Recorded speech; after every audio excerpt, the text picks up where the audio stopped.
un diable à son apogée. Souvenez-vous donc du nom d'Allah lorsque vous le montez, comme il vous l'a ordonné. Ces pratiques consistant à invoquer le nom d'Allah et à le louer en embarquant pour un voyage, que ce soit sur un bateau ou à bord d'un animal, illustrent la piété et la confiance dans les conseils et la protection d'Allah pendant nos voyages. Quand Allah, le Tout-Puissant, envoya de la pluie pendant 40 jours et 40 nuits, les rivières et les sources jaillirent, et l'eau monta jusqu'à 15 coudées au-dessus de la plus haute montagne de la terre. Il les guida pour monter sur l'arche. Et la terre les porta pendant 6 mois. Rapporté par Aïcha, qu'Allah l'agrée, l'épouse du prophète Muhammad, que la paix soit sur lui.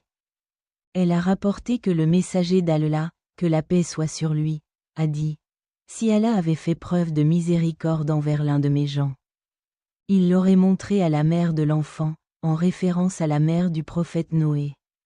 Le prophète, que la paix soit sur lui, a également dit: Noé est resté parmi son peuple pendant 1000 ans. Il lui en manquait 50, les invitant à adorer Allah seul. Vers la fin de sa vie, il a planté un arbre qui est devenu énorme et formé en planches. Lorsqu'il a terminé le bateau, que le four a débordé et que l'eau a jailli des sources, la mère de l'enfant, en référence à l'épouse du prophète Noé, a eu peur pour son enfant, Noé. Elle gravit la montagne jusqu'à en atteindre un tiers. Lorsque l'eau l'atteint, elle monte encore jusqu'à atteindre les 2 niveaux de la montagne. Lorsque l'eau l'atteint de nouveau, elle grimpa jusqu'à atteindre le sommet de la montagne. Lorsque l'eau l'atteint de nouveau, elle souleva son enfant par la main et l'eau l'emporta. Si Allah n'avait pas fait miséricorde au peuple de Noé, il n'aurait pas fait miséricorde même à une seule âme. Ce récit se trouve dans Al-Mustadrak al-Hakim.